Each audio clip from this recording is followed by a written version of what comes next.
G'day ramshacklers, how you going?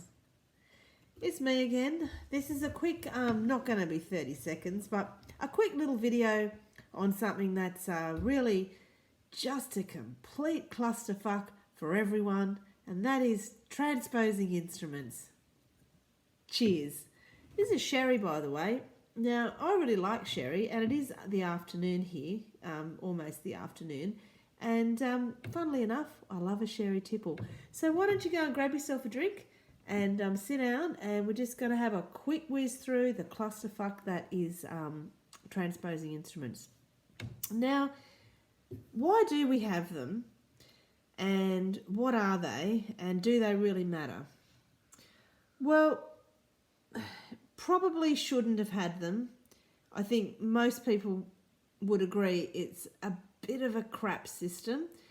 But however, there are a few reasons that we do have them, and there's a few that are probably kind of reasonably valid, I guess. I think the most reason would be the fingering.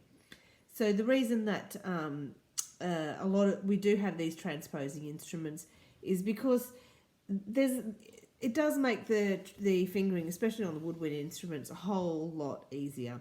For a start, all the fingerings are the same on the clarinet, and they all play in treble clef, no matter how low they go. So no clarinetist ever needs to learn how to read the bass clef. Isn't that great?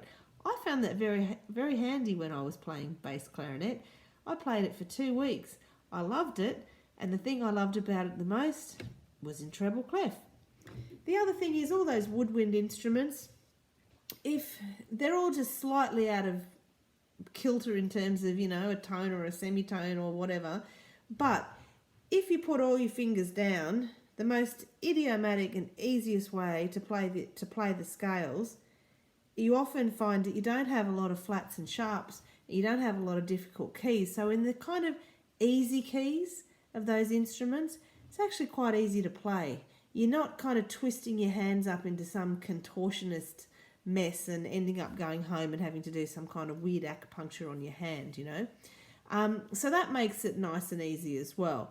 And in terms of why else, look, I don't know, there's a lot of theories about it.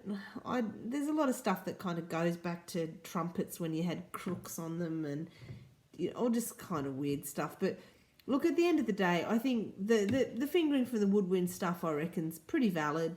And it does make it a lot simpler if you're a woodwind player, I think, as well.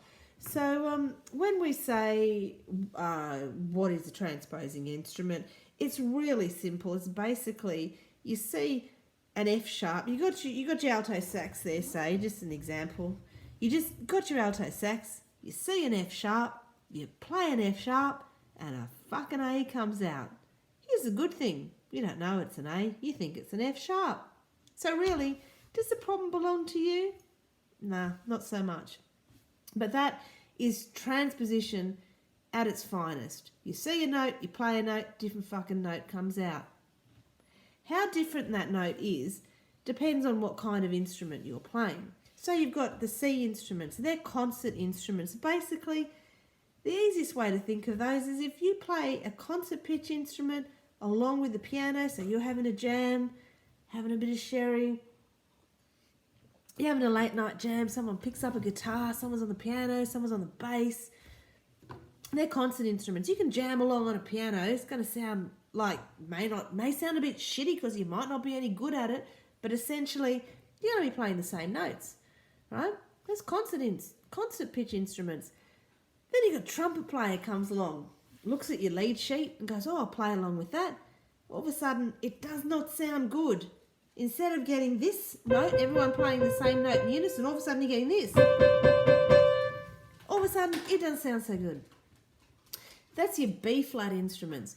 Now, they're your trumpets and your clarinets and blah, blah, blah. I'm not really going to bother giving you a whole list. You can just Google shit like that if you want. But essentially, they're going to be like a little bit out. They're going to be a tone out. Now remember, we talked about the whole tone, semitone thing, so you should be all right, know what a tone is by now. So they're a tone out, and it kind of depends whether you're transposing, whether you're looking at the concert pitch which is the C instrument pitch, and then you're wondering what note that instrument's transposing in, or whether you're looking at the note that the trumpet's playing and you're wondering what the note, the corresponding note on the piano would be. So then you got your E flat instruments, which is I think pretty much your alto saxophone, alto clarinet. They're a bit further away, and that's pretty much it. So you pretty much got your concert instruments, your B flat instruments, and your E flat instruments. You do have a few more than that. If you're lucky enough to play the French horn, or you happen to have a French horn player in your band, they play an F, so that's different again. And I think that's my puppy dog killing a toy in the background. And the alto flute, I think, is in G. So, but basically just ends up with one great big clusterfuck that no one really truly understands. So when a conductor says to you, what note are you playing, don't worry about it. Just tell them the note that's in front of you. If you're playing an F sharp, it's an F sharp. Yeah, if there's a problem with that, you know what? That's up to the conductor to sort out. It doesn't worry you at all. Now here's the thing about transpositions and conductors. It does our heads in as well. Now, I do know some conductors and they love transposition. There's some little weird part of your brain that either kind of gets it like that or doesn't. And it can be a bit of a badge of honour. You know, you go to a rehearsal and you've got some bloke up there and he goes, oh, okay, so, well, we've got a concert D flat, which means it's a concert F sharp, and then we've got an A flat, and the trumpets are in B flat, and so I'm just working the chord out now, so we'd have the chord would be, what would the D flat minor 7 with the flat 9, a 13th, and basically the chord is a clusterfuck, right?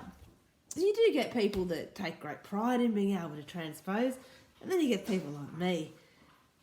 We just sit there and go, oh, fuck, we'll just try and work it out together, shall we? Now, my friend Pippi, she's amazing. She's a dead-set musical genius, right? I love Pippi to death. She is so clever. And you know what? That's my dog going off again.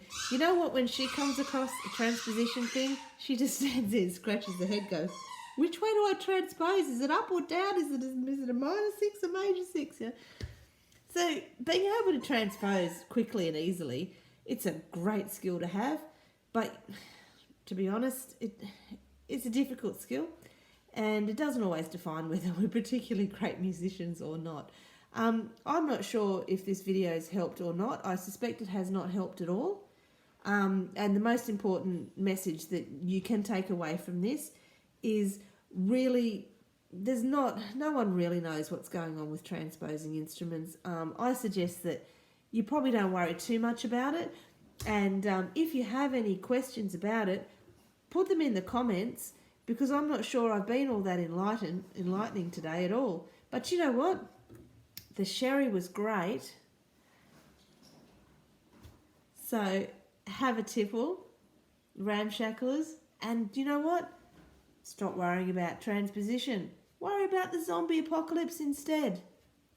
See you, ramshacklers.